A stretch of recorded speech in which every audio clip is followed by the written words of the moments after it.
Welcome to the Creative Play and Podcast Network. Join us as we share our favorite RPGs, one-shot games, tabletop games, reviews, and convention panels. Sit back and enjoy the show. Hi, this is Kelly, aka Trixie from Ragnarok and Roll, a Scion to Ragnarok story, and Tilda Wimblewick from D&D Journey of the 5th Edition.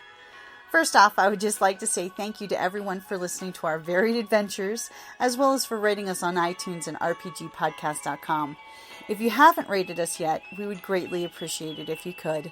And if you're looking for more ways to support our efforts, we are now on Patreon, a great site where you can help us continue making more podcasts, as well as some special surprises for our patrons. If you can, please look us up at www.patreon.com/cppn. Every little bit helps. And again, thank you for listening. Good morning, everybody. Good morning. Thanks for being up, relatively early for the convention and coming to join us to talk about why some movies end up becoming classics even though they weren't successful upon their initial release. So, just a real quick introduction. My name is Brian Haas. I've been a film critic for nearly 30 years at this point. I am a screenwriter, a filmmaker. I've done piecemeal stuff for lots of different publications that have gone out of business over the years. So, I also program films for the Majestic and Phoenix. I've done stuff at the Loft as well. The Loft is incredible in the realm of indie film. Movie theaters, it's almost unprecedented. So, anyways, that's who I am. Hello, everybody. Okay, Forrest, local writer, artist, and former filmmaker, and a long-time denizen of TusCon. And I've done my own fair share of film criticism, and I'm really excited to get to some of the nuts and bolts of this panel. So, I'm Scott Glener. I'm one of the people that programmed TusCon, so I decided that this panel would be a really interesting one, and I wanted to put myself on it. It's one of the great things about being the programmer, right? Yes. That's interesting. I'm going to do that. My name is John Hornor Jacobs. I'm a novelist and screenwriter. I have 11 published works. My fiction has appeared in Playboy Magazine, and Southwest Review, and Cemetery Dance, and I've had articles on Huffington Post and in Fangoria Magazine, and so I'm a horror guy mostly. But yeah, I'm excited to be on the panel. Though I don't know if I was thinking about it, I was like, I don't really know if I have any cogent thoughts about this subject. But I have all sorts of ideas about this. This is one that fascinates me to no end. So. First of all, it's Saturday morning. Do you have cogent thoughts? Yes, I have. All right. I better. Sunday morning. Sunday. You don't see? You got con brain. You don't know what. You don't even know what time it is or anything. Thought is a You're just cogent I thought. think I'm supposed to show up right now. So, yeah, I absolutely love this idea, right? And there are definitely there's movies right now that I think are getting released that I think will be classics at some point. There's a movie called Spontaneous that I think is brilliant that came out in the last 2 years that really effectively talks about issues for teenage kids, and it sort of deals with school shootings in a roundabout way, but the premise is the kids start blowing up and they don't know why, and nobody can give them answers, and everybody's just kind of well, we're doing our best, and it's something that I think is going to really resonate down the line when people kind of find it has a real Heathers feel to it, which is another movie that was not successful upon its initial release, and now everybody loves Heathers. I mean, it's a classic. And I think a lot of it has to do with the intelligence of the writing, usually, for these movies, because, these big flashbang, I like those movies, don't get me wrong. I'm going to go see Wakanda Forever, later tonight when I get home, probably. And they certainly have their place, but, ultimately, those will be just, oh yeah, it's a nice pop culture thing or whatever.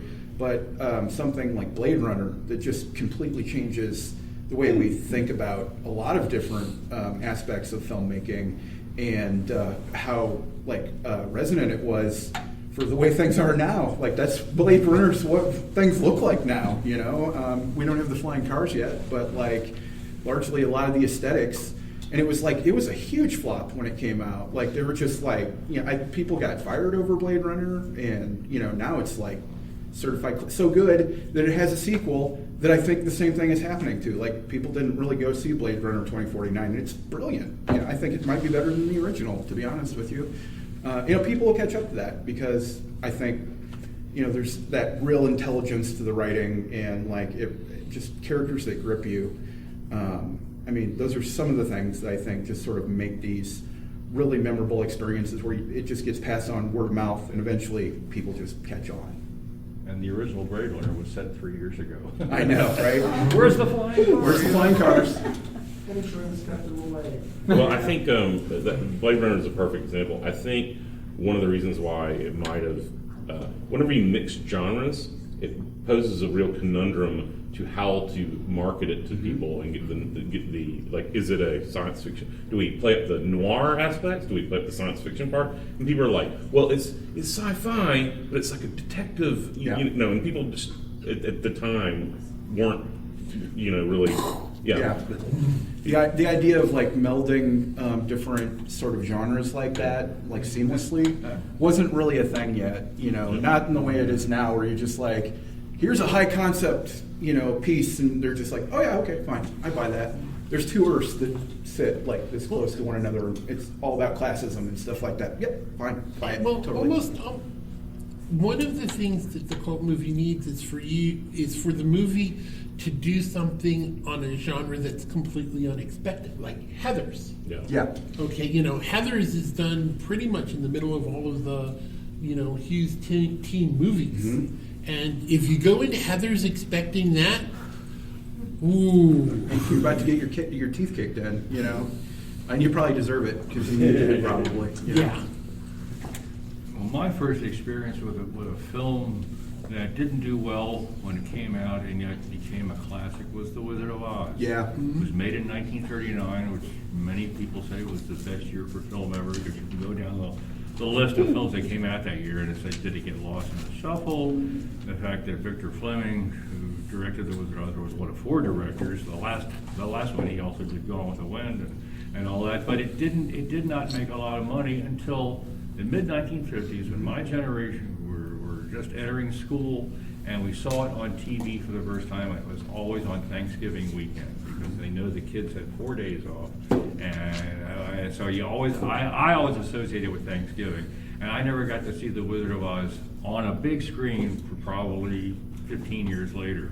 And it was like seeing the movie for the first time. It's like if you as a kid, you could be captivated by something. Back then, very few people had color TVs. So the whole Oz section was kind of lost on us, you know. And I saw it, you know, on a big screen. And go, it's in color. Well, I knew it was in color, but I'd never seen it, and it was still like, you know, it was a quantum leap over what I was even expecting. The color parts were a gimmick too, to separate it from what television was, largely for why he was saying, because most people had black and white, and that part's just lost. Yeah, which makes me think of on the initial release, the whole movie was black and white, which might be part of the reason why it didn't really resonate as much. There's a lot of those that, you know, like another generation just finds it later, and they're like, wow, like where's this just like it. I mean, it was like, it did okay, you know, like I wouldn't say that like it was like a huge flop or anything, but like nobody was like happy about what The Wizard of Oz did. And then it came out, like you said, about 49, 50 again on re-releases, which was a big thing back then. And it just like completely enamored a whole generation. And now, I mean, everybody thinks it's a classic. That means that the way it's presented to the audience makes a difference of whether or not it's an initial success, because they can make a big difference, and then it can catch on because the effect is truly seen. Well, I got like a good example of something that's sort of the opposite of that, like Idiocracy, right? Which, like, how did that not get like a wide theatrical release, right? Mike Judge is maybe the best satirist that we have living today.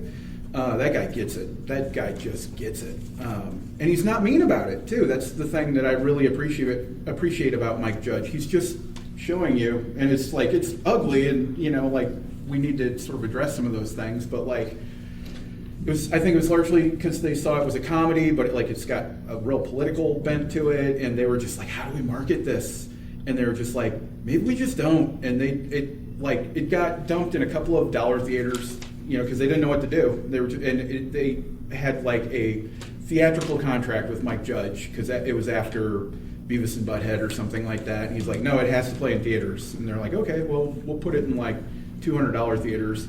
And then it largely disappeared. And then all of a sudden, like, everybody discovered it on, you know, either physical media or largely through cable. I mean, that thing played every day on Comedy Central, it felt like. I think it's important to note most things in the past 30 years have become classics through like VHS and DVD, and you know, that's like Wizard of Oz is an outlier because it got the re-release, but back then they didn't have, you know, home video, and that's been a huge thing that you know, a revenue stream for the studios, but also you know, an avenue for things to become classics. We recently had a conversation on a Zoom meeting I have with some friends who are screenwriters and authors, and they started bringing up having tape trading back when, which was a real thing, and we used to do it with you know, videotapes, and also like computer games. Yep. I'd look in the back of like Video Watchdog or Fangoria, and you'd hope that you're like dealing with somebody that's semi-reputable, you know, and it's not like a seventh generation. It usually was like a seventh generation of like a copy of a copy of a copy of a copy, you know, and but yeah, I mean, I found a lot of the horror initially because like I didn't live in a cool town, you know, like there was no cool shit where I lived, you know, and so like I had to seek that stuff out, and I would go to stuff like this and somebody would be like, you have to see this movie Intruder, and I'm like, Intruder? Oh, and it's like, it's just a silly, gory, you know, like slasher in a supermarket, but the special effects are incredible. I'm like, okay, I'll look for it, you know. Can I ask where you live? What was that? Can I ask where you lived? Yeah, I lived in Central Illinois, like about 100 miles. It was like right in between Chicago and St. Louis, a town called Normal. I'm not making that up. Most people would know it because there's a university there. That's probably the only reason you would know it. Yeah, like I didn't get any, you know, we had a couple of like decent video stores. We had a really cool one that I supported literally until the second it died. But like, yeah, I had to really search for a lot of that stuff.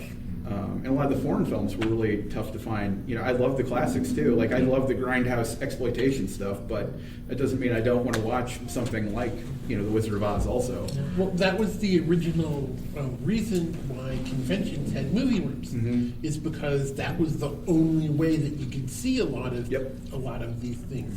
You'd have one person who knew a lot about movies and was able to get all sorts of neat stuff, and went, wow, you guys gotta see this. And of course, you know, that's before there were 4,500 streaming stations on, you know.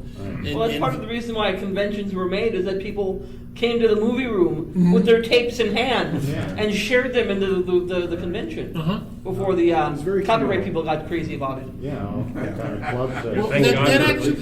Thank God for things like YouTube, where you can see really obscure, low-budget stuff that when I was much younger, you know, people would recommend a film, and I was like, well, how am I going to get this? How do I find it? And it would burn in the back of my mind. I would keep saying, I've got to find this movie, And now when the internet, with streaming, with DVDs and everything else, it's almost impossible not to be able to find something somewhere. Yeah. Get a bootleg copy or something, and yet stuff still keeps getting re-released. I'm always shocked when a low-budget film like Carnival of Souls gets the respect from Criterion and gets a Blu-ray release, you know, $100,000 movie, and all of a sudden it's right up there with The Seventh Seal and Wild Strawberries and all these other films. It's one of my favorite horror movies of all time. I was telling my friends here, I saw part of Carnival of Souls on a small TV in a student union at a small college that I went to, and it was That like might be 2 in the worse. morning, and I saw part of it. I go, what the hell is this? There's all these people with white faces running around. yeah, It's like yeah. an early zombie movie, except they didn't eat you, you know. Yeah. And another film around that same time period,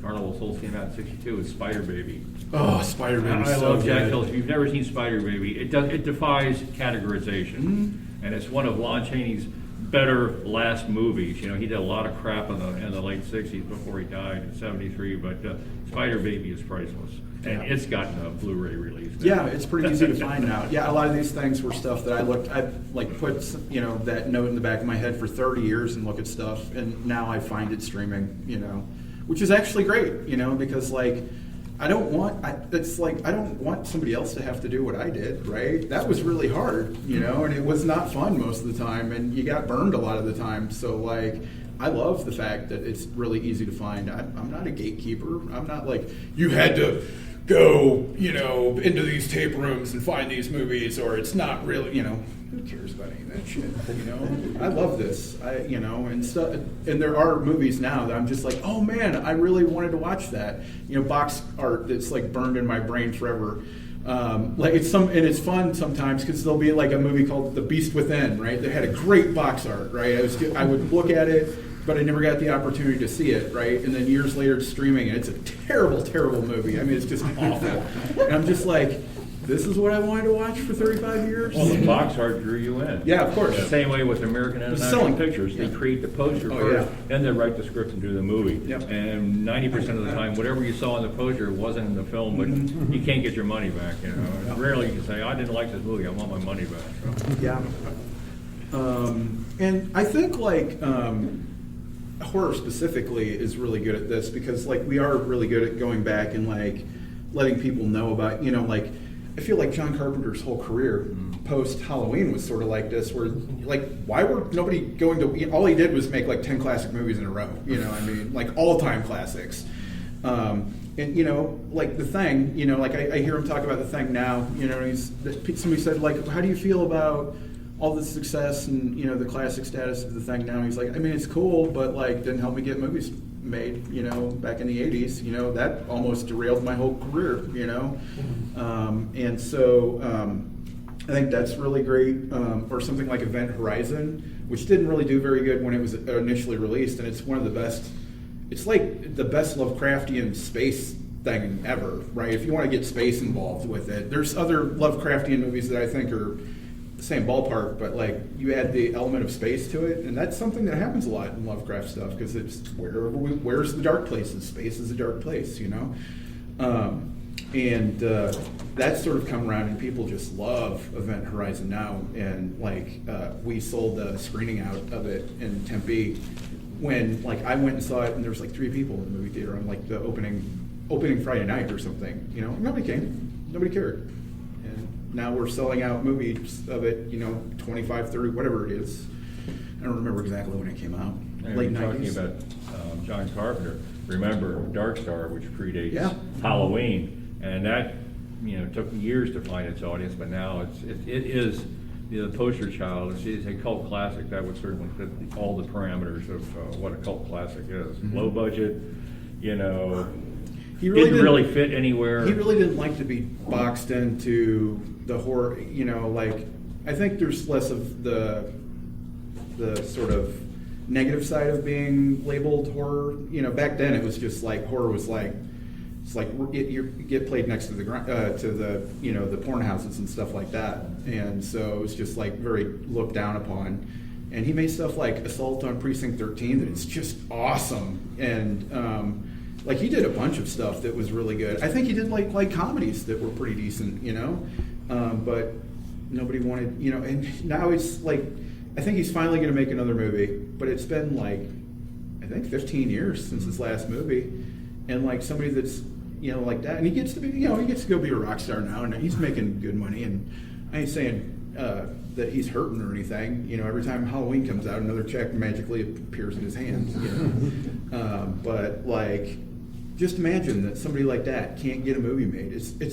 impossible. Like Frank Henenlotter, right, has not been able to get a movie made for like 20 years or something like that. And I'm like, look at all these people that are crowdsourcing. I'm like, why don't we do this for somebody like that? How many people know Frank Henenlotter? Henenlotter. Yeah. Uncle Frank. Was it Basket Case? Basket Case. Yeah, Basket Case is hysterical. Yeah, Frankenhooker. I mean, it's Brain Damage, about a slug it's like an allegory for addiction, but it's a slug that controls a guy, through like hypnotic sort of, and it's really gross and grimy, and because he leaned into all that stuff, the sex and the violence and all that, he loved it, and so, and he was a guy that grew up on like the drive-in circuit, and so you really get sort of influenced by those things. And he'd talk about the nudie cuties and stuff, where you could like kind of show nudity outside of the Haas Code because it was for educational purposes, and so there's a lot of those like sun worshiper movies, and they just go to nudist camps and show people like playing volleyball and shit like that, but. How can that guy not get a movie made? I mean, those are classics in my mind. I think that everybody agrees on that. Certainly in the horror community, we all love Uncle Frank, and like it's just crazy to me that like you can make these things that stand the test of time, and like nobody wants to give you money to try and do it again. He's still active. Well, even a mainstream director like Peter Jackson has some really interesting films in his past, like Dead Alive and Meet the Peebles, which is one of my favorites. Love it. Yeah. Meet the Peebles is like X-rated Muppets. Yep. It's hysterical. They do drugs. They get sexually transmitted disease. They do sex. They vomit on each other. They kill themselves. I mean, you just really get that look, and that's what really sort of I see those pieces in King Kong and like. And Lord of the Rings and stuff that has that same humor, and I'm just like, you were like refining that through all the gross stuff that you were doing, but he still does it on a pretty gross level, like those orcs are not very nice to one another in Lord of the Rings, yeah, I mean that's another, like Guillermo del Toro can't get. I mean, how could he not get a movie made? It's insane to me. Yeah, he won an Academy Award, right? Yeah, he wanted to like they told him that his Creature of the Black Lagoon movie wasn't good enough for the Universal Monsters reboot, so they made that abomination with Tom Cruise that was just like almost unwatchable, and it deep six the whole universe that they were making. And Guillermo's like, well, I'll just go make my Creature of the Black Lagoon movie, and oh, by the way, I'm going to win the Oscar for it, yeah, and like finally now with Cabinet of Curiosities being so popular again on Netflix. He's pushing roll. He's been wanting to make in the Mountains of Madness for 30 years. Like it's his dream project. He keeps trying to come back, and he's been releasing like test footage recently because he's trying to push it again. He did the same thing with Hellboy. Hellboy took like 10 years to get made, and he told Ron Perlman, he's like, I'm going to keep trying until we do it. And so like if there's anybody that will like. Be persistent about it, I think Guillermo is the guy, and he's really good about giving other people opportunity. So, yeah, but another one who just has made classic movie after classic movie and still has trouble getting stuff financed. When all the Marvel stuff, they can't wait to throw dump trucks of money at it. Well, I mean, it's the difference is it's like. That stuff is like McDonald's. True. And what we're talking about is like niche, Asian restaurants. That's true. And which, those are the tentpole things. Yeah. And they're going to put the marketing dollars behind it. That's true. I'm curious as to like, all these movies have become classics. We've said that like, they're hard to define, but is there any sort of commonality between them? Can you thread any sort of rationale of like why? I think really memorable characters is one. Like I'm looking at this list that I have here. Like Rocky Horror is a great example of this, right? And a mixture of genres, right? A little bit of horror, a little bit of like musical theater, Fight Club, Shawshank Redemption, The Room, even. Like it's memorable for the wrong reasons, but my God, is it memorable? You know, Shawshank Redemption is a cult classic. Well, so it was not. So here's the thing: like everybody thinks again, that it's like this, and it is, everybody rightfully agrees that it's a classic now, but it didn't do very well when it came out. It sort of stumbled at the box office, and they even tried to do like a push again at Oscar time because they thought they had something special, which they did. It's just like we weren't quite ready for it yet. And so Shawshank is another good example of like HBO and TNT and like all the cable channels just playing it to death because they're like, it's a long movie, so we can program out a 3-hour block or whatever and not have to worry about that. And people just really gravitated to it because the characters are amazing and the story is amazing. And well, I mean, it's so many of these, right?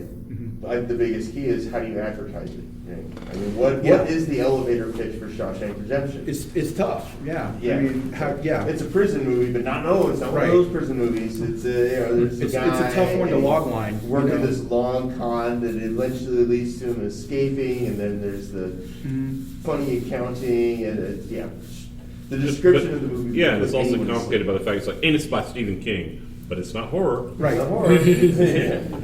Which really messed with that. People are a little more accepting of that now after the success of some of the stuff that he did that was not horror, that was pretty good. But that was a very novel concept at the time. They're like, this is Stephen King adaptation? Is there like ghosts in the prisoner? No, straightforward. It's a prison drama. Oh, okay. So I don't think the Stephen King fans were like, it doesn't sound like it, so I don't know if I'm going to go see this. Well, it's like when Bob Dylan went electric, he lost a lot of his fans. Like, how could you expand your horizons? Do something new? Well, one of the things that I think helps a movie become a cult classic is that the studio abandons it.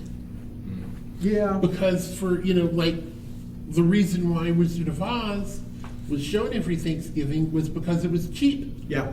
The light they gave very good light. The same thing with Have a Wonderful Life. Same thing, yeah. It was, not really a huge hit when it came out, and so same thing. They just licensed it for around Thanksgiving on TV, and the reason why Hogan's Heroes, Bewitched, I Dream of Jeannie were all just Gilligan's Island were everywhere was because it didn't cost them anything to rebroadcast it. Yeah. And again, going to a lot of these cult classics, it just it was they weren't trying to milk everything out of it, so people were able to discover it in their own way, and then just be able to keep on seeing it over and over again. Yeah. I definitely think that the rewatchability is a huge factor for that. Physical media, VHS, DVD, Blu-ray. So have you heard of Americathon? No. Okay. Americathon could have been a cult classic as well. It's 1976 is when it came out. Basically, America's poor, has absolutely nothing, and the president decides to have a telethon and sells off the U.S. Americathon? Americathon. Harvey Korman is the MC, and it is hilarious. That sounds amazing. Oh, Fred Willard's in it. All right. Oh, yeah. I forgot about Fred Willard. All right. And you can buy it right on Prime. There we go. Cool. This gentleman has a question. Oh, yeah. Well, I was more going to mention one of the movies that I really like that is more topical now than it was when it was made was Demolition Man, because it was this action guns with a story of political correctness and class, and it's where did that come from? Yeah. It's it's more relevant now than it was then.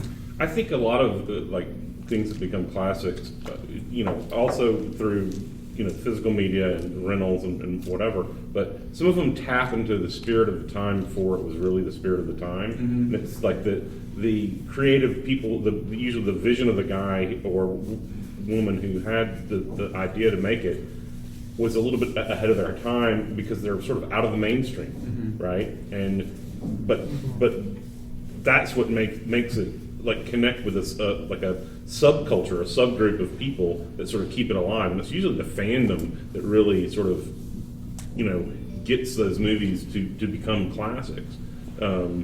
Because people keep talking about them in like small groups like us here, so I think that's interesting because I'd never heard of Americathon. Yeah. Like, I mean, I just watched Ghost Watch. You know, Ghost Watch is a UK. Yeah. Mm-hmm. I had never seen it before, and I just watched it, and I was like, this is great.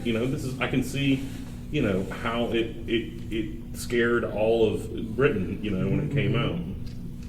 But I had to find it. I had to watch it on archive.org or .com. You couldn't get it because of rights issues.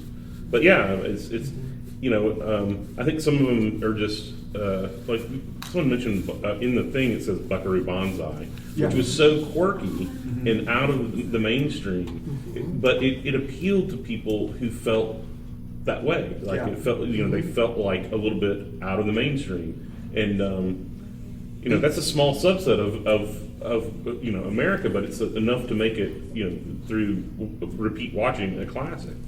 Yeah, and the aesthetics are so amazing in Buckaroo Banzai, and just all the science that they're doing is pretty nonsensical and high level, but it doesn't matter because you just buy into it. And oh my God, John Lithgow, John Big Booty, Boutte.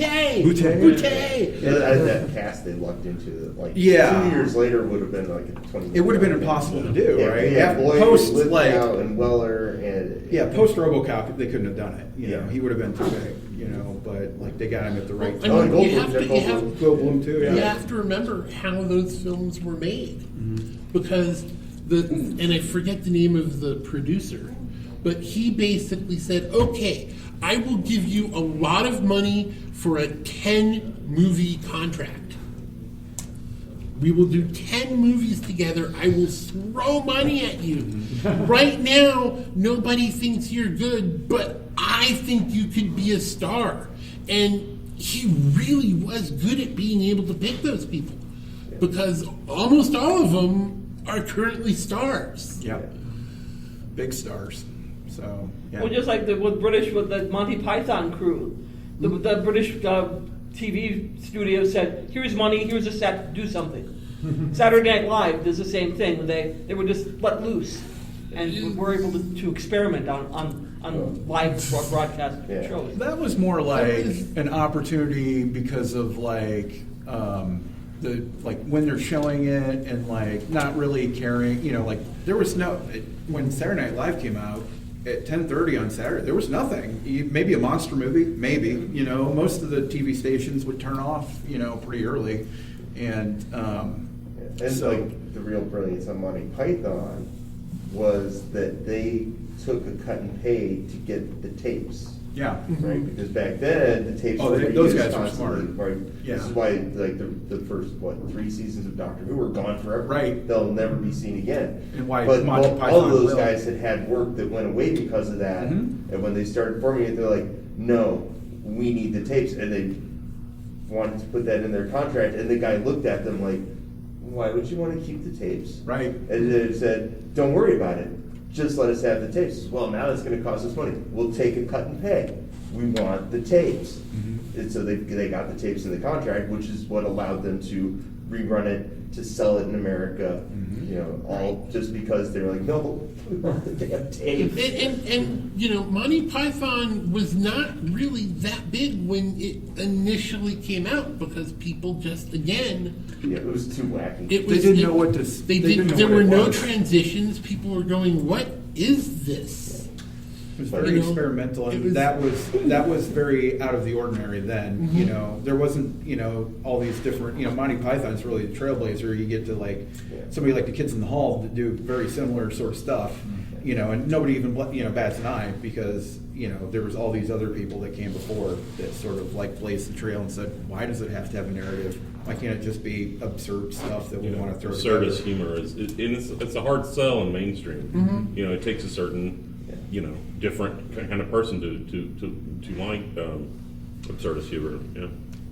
But yeah, I'd say in a lot of ways Monty Python was deliberately built by them to be a cult classic. They were like, They I all was just set, going to get it the first time I think around, they but all we set keep the themselves tapes. up so that they would work for the rest of their careers. Yeah. I think the Kids in the Hall largely did the same. Yeah. Where they're just like, hey, look, we can do any role. So, Yeah. I mean, it made them so utilitarian that they're just like, And actually, that brings up a really interesting point that Monty Python might be one of the really few cases where they were intentionally trying to be a cult classic. He just said that. Yeah. Well, no, but most of the time, if you try to be a cult classic, you fail. You fail. Right. Yeah. Usually really badly. Usually, yeah. That's true, yeah. Well, is there? I can't really think of something. I guess what was that? Super 8 was one of those movies that tried really hard to be like to get the sort of Spielbergian Kids on Bikes. Yeah, but it failed. It didn't work. Well, then you got a film like Eraserhead, which actually gave David Lynch, a gateway into the mainstream with Elephant Man. But Eraserhead, again, it's one of those films like that's an instant cult classic because it's so bizarre. Yeah, and like that's a good transition because like a lot of his stuff is rightly considered classics, but like very not mainstream. Yeah. And he sort of got me into the idea. I love his. It's just like experimental film is what it is. It's not meant to be narrative. It's meant to evoke emotions. And like get responses and stuff like that. And so like he sort of like really gets the opportunity to still take that. Yeah, he's pretty much retired at this point. He just likes to paint and sit at his house and like yell at people on the internet, which is hilarious if you haven't like watched it. I watched his master class. Well, we have a membership to master class. I've watched so many like filmmakers and authors, but his was it was just him sort of like rambling, like you were sitting down at a dinner and he had maybe a couple too many glasses of wine and was just sort of just. And so making movies are. And he'll just sort of think, and he'll just say something. It doesn't have like any. It's very stream of consciousness, like his films are, and so that sort of got me into like stuff like the Quay Brothers, which is very, however you say it. I think I've only ever read it, but like, and then all the people that did these like really out there sort of wild shorts that were very influential on like filmmakers. Like just because. It didn't speak to like a very big audience. Sometimes the audience that it did speak to looked at it and went, I can incorporate that in a more commercial fashion, and they just sort of like influenced them, and you see that sprinkled in with a lot of people these days. That really happens a lot in music. Because you've got the Ramones, Velvet Underground. They put out 1, 2, 3 albums, but afterwards, everything changed, and in some ways, you go back and listen to them, and you go, well, why was it so? Why is it so special? Everything sounds like that. Well, no, nothing sounded like that before they sounded like that. Yeah, it starts somewhere, and like.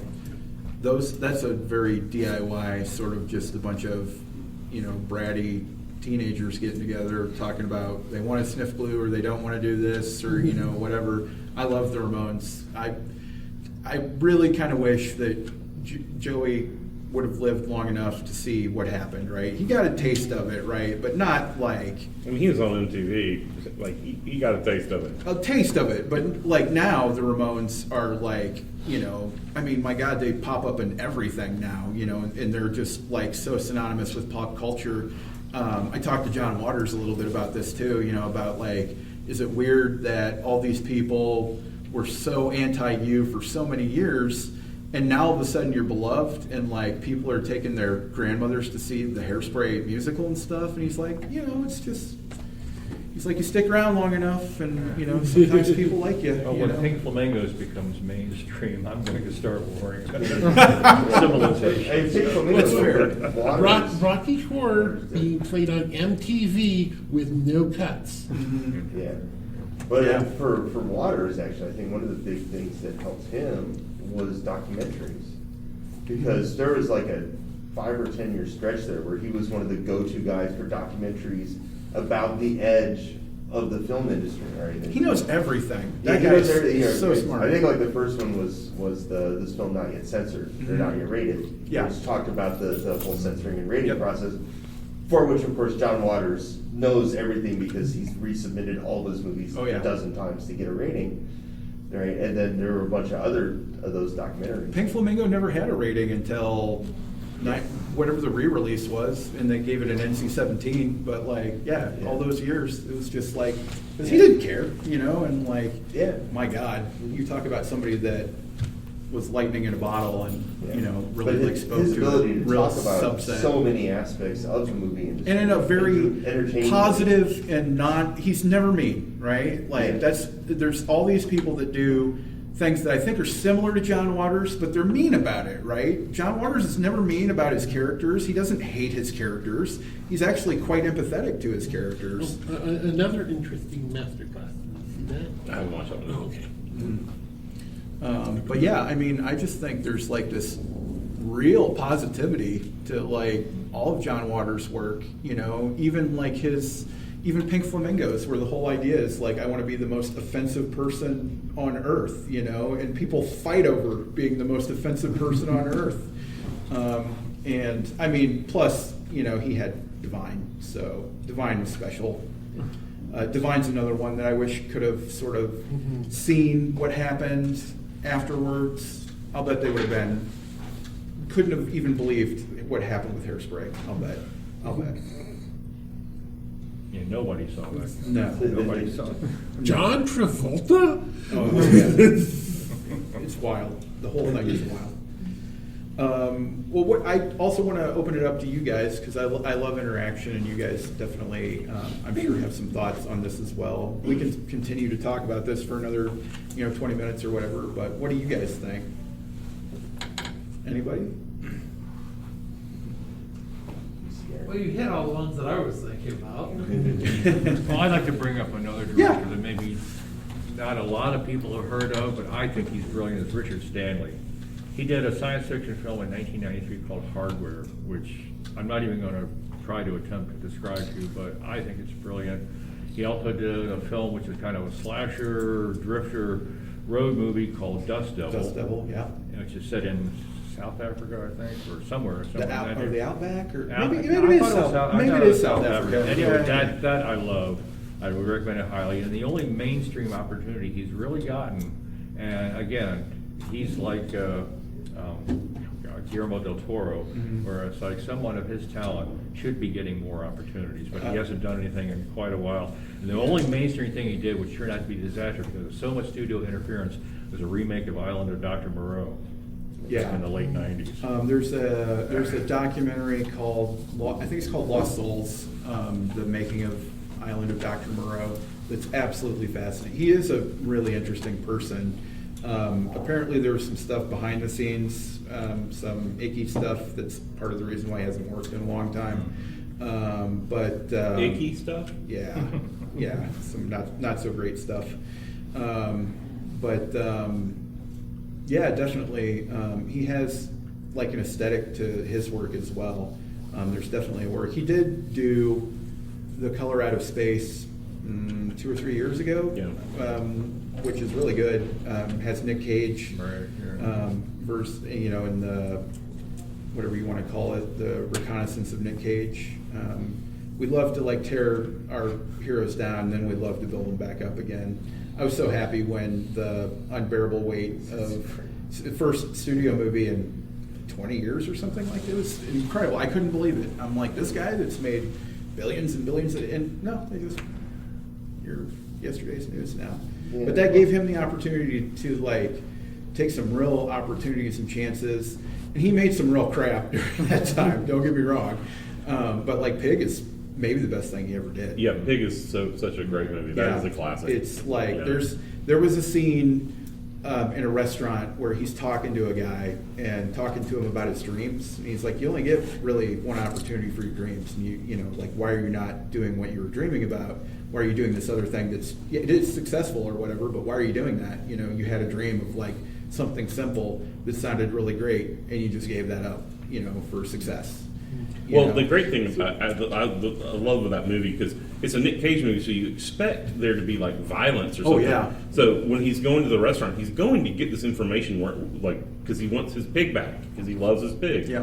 And you think, you know, they sort of set it up where you think like he's going to like hurt somebody or Right. whatever, but he does. But all he does is he just does it through words. He kind of breaks his character down. And with just a couple of words. Yeah. It's fantastic. It's a really good movie. Very subtle. Yeah. It's on Hulu, I think. It's super easy to find. So. Yeah, when you go to a Nicolas Cage movie, you expect, rightly or wrongly, a certain persona. Maybe his most mainstream is probably adaptation, where he's relatively normal. And even that's not very mainstream. Yeah, I know. It's I mean, I'd probably say like National Treasure, one of those like high concept movies, or Con Air, you know, something like that. That's just like action.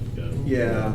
So if you get too well known, can you still be called classic? For instance, Terry Gilliam. Oh yeah, because I think that sort of runs the gamut of, and I don't think Terry Gilliam ever really quite.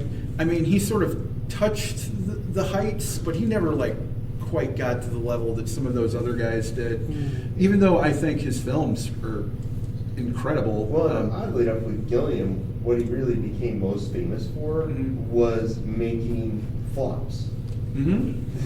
Oh, I don't think he's ever had a hit. The people who watch his movies, if they know Terry Gilliam's name at all, it's for making that weird movie that made no money. Yeah, I mean, Time Bandits made no money and it's great. Yeah. Brazil made no money and it's great. I mean, he's got Munchausen. 12 Monkeys. Baron Munchausen. Baron Munchausen is incredible. Like the set design. Uma Thurman plays Venus, and you're just like, oh yeah, I get it, you know. And it's like super charming, and the absurdist humor is there. And he loves his like over the top violence. He just like absurd violence, you know. And so yeah, but I don't know that he ever really quite got. I mean, to the outside of the mainstream. community, probably the thing he's most famous for is the The Fisher public King. fight. That's probably his with the closest. studio for that Fisher. did okay. Yeah. Yeah. I think maybe because only Robin Williams was in it. Yeah, After Jeff Bridges. Popeye and everything else, I thought, oh, I'll see what he's doing this time. Yeah. Yeah, I mean, the fight he had with the studio for Brazil, which involved taking out full-page ads against him, is probably the thing he's most famous for outside of the And cinema. Man of La Mancha. Yeah, Which is incredible. That's another great. Studio. That's another great filmmaking documentary. Just like, and Don Quixote actually ended up pretty good when it was released. I enjoyed it quite a bit. I thought this is pretty straightforward, classic Gilliam style, absurd. You know, I think he sort of nails all the pieces. And Adam Driver's super like charming in that movie. Is like a guy who just he really wants to be Sancho Panza, you know, and like he just keeps telling Don, he's like, this is not real. This is not real, Don. He's like, what are you talking about? This is not real. You know, that's the whole point of Don Quixote. But they bring it to like this modern era, and they sort of work it into like filmmaking. I love me a good movie about filmmaking as well. And so seeing La Mancha.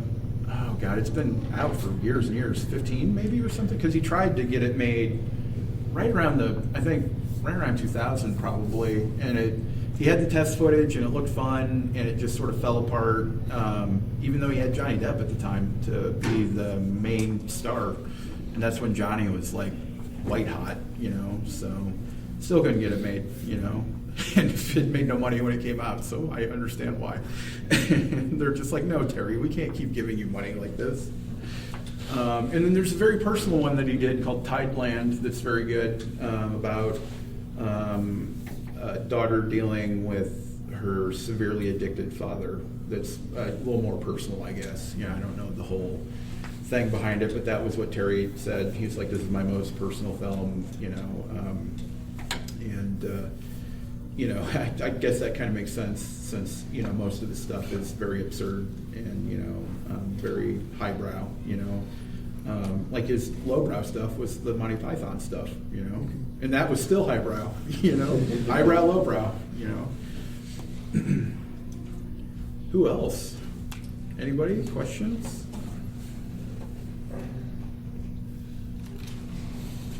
So I'm actually really excited to watch this Americathon. It's a brilliant movie. It's funny because this is something that can happen to anybody, right? Even the biggest people. So, like a good example of this is Big Lebowski, that was largely not very popular when it came out. They were like, "What is this movie even about?" Right? Like the Coens are pretty famous for not really caring so much about structure, and and they love their absurdist stuff. Their absurd stuff is always the stuff that gets them in trouble. What's the one with Tim Robbins and Paul Newman? The Circle one. For kids. What was it called? Hudsucker Proxy. Hudsucker Proxy.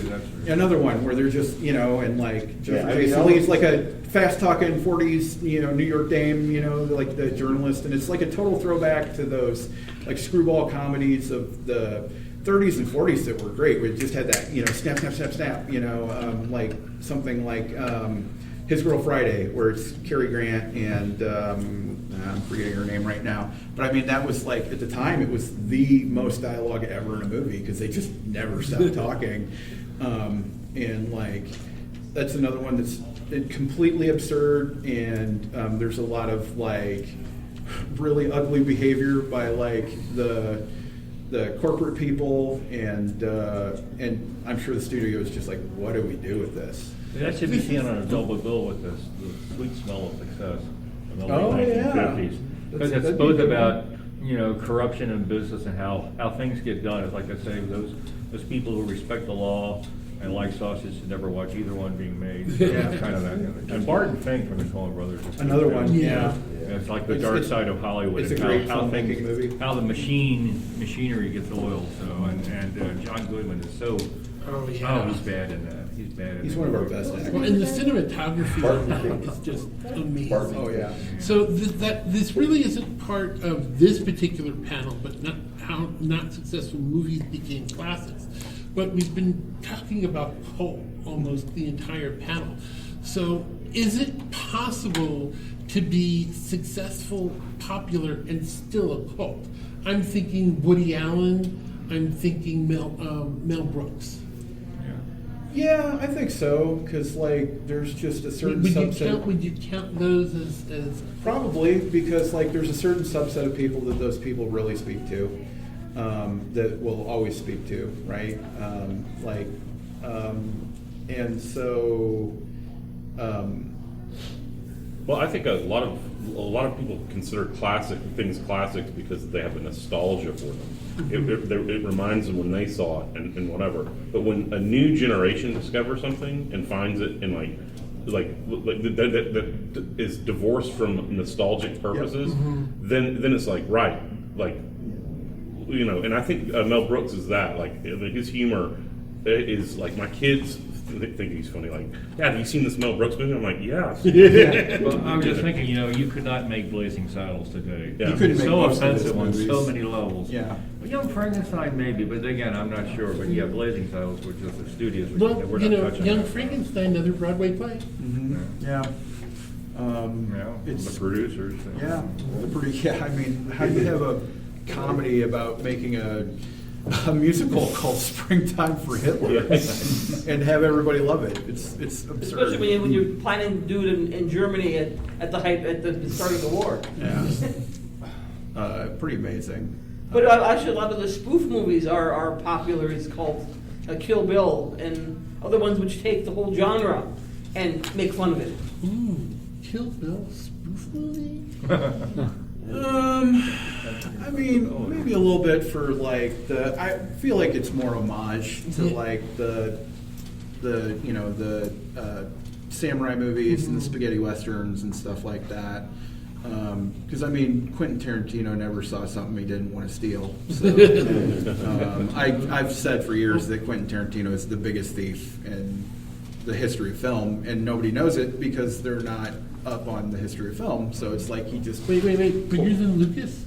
I mean, I don't know, because like Lucas only did that one thing, really. You know? So he just did one thing over and over and over again. And Lucas, I'm a little more like the technology side of it. He did so much that I'm just like, I don't really care that they're just samurai movies. You know, like that's all Star Wars is Seven Samurai or Yojimbo or something like that. Hidden Fortress, Hidden Fortress, and so, but I mean that's been happening for years. Yeah.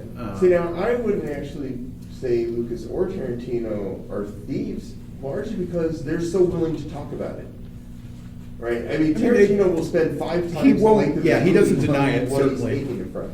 Yeah. I mean, and Lucas did the commentary track on the Criterion edition of Hidden Fortress. Yeah. He was straight up. Yeah, you're damn right. I ripped this movie off. Yeah. And let me tell you all about, because there's even there's an interview on the Criterion. Well, that's actually a 2-part work where he just talks about the movie, and then a shorter one where he's like, yeah, this is C-3PO, this is R2-D2, this is So you're not a thief if you say, yeah, I did.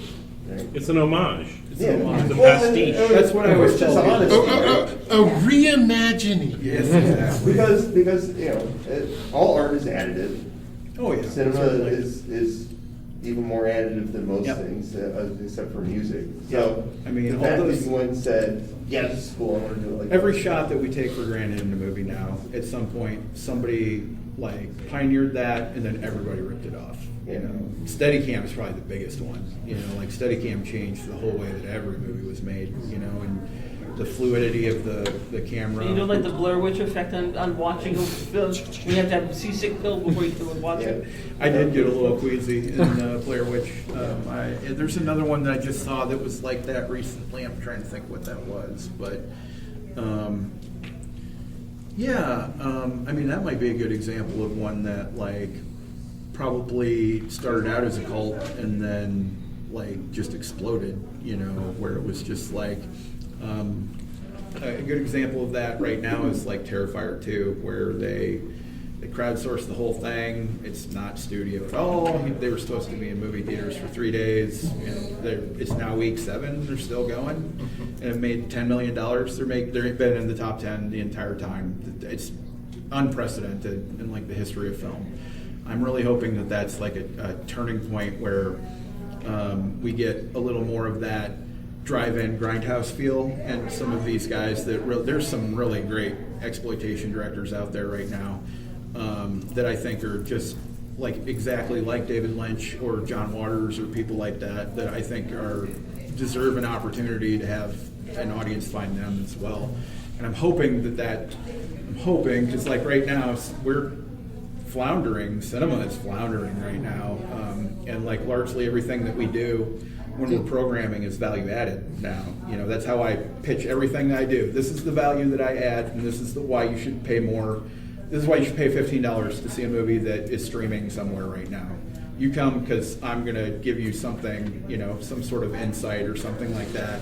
And we'll have a QA afterwards, and we all can have like a conversation. And it's like a community, right? But like, I'm sorry. Go ahead. We're running out of time. Oh yeah, sorry. So why don't each one of us give one movie that either is a cult classic that you might or might not have seen, or something that's like been out now that you think will be a cult classic in the future? So the best movie I've seen in the pandemic, I saw it at a film festival 2.5 years ago. It's a movie called Dinner in America. It was having impossible problems with finding a distributor, largely because it's hard to classify, right? It's about 2 punk kids falling in love. I just watched this. I never felt so seen in my entire life. And it's finally streaming on Hulu. And like the director is a super nice guy. Been an indie director for years and years. I highly, highly recommend it. It's spontaneous, also very easy to find. It's on Prime. It's on Hulu. Please watch that. I've been hyping that for like 2 years as well. So, sorry. Well, I've given plenty of recommendations during this hour, so I'm not gonna make any new ones. I've given you and I gotta be at another panel, so I'm gonna. That's fair. Mine is Everything Everywhere All at Once. That was a huge hit, though. Was it? Yep. Oh, yeah, it was Okay. ridiculous. Top of the box office for like 3 weeks. Oh, wow. Yeah. That was one that, like, it was the old school where word of mouth, and it finally, like, caught on fire. So, the only thing that just pops in my mind is it wasn't even released in theaters. It was one of HBO's original movies that they made back in the late 80s or early 90s. It's called Cast a Deadly Spell. Oh, yeah. With, H.P. Lovecraft is with like Fred an Ward and Julian. The late Fred Ward. I love that movie. Yeah. When they say in 1948 everyone practices magic in Los Angeles because it makes things Yeah. easier. Thank you guys for Thank coming you, out. fellas. Appreciate it so Thank much. Thank you for listening to the Creative Play-In Podcast Network. If you enjoyed our show, please check out D&D Journey of the 5th Edition and Ragnarok Enroll a Scion Hero to Ragnarok Story. Also, check out our Patreon page for more content and behind-the-scenes things, as well as joining us for a one-shot game or two.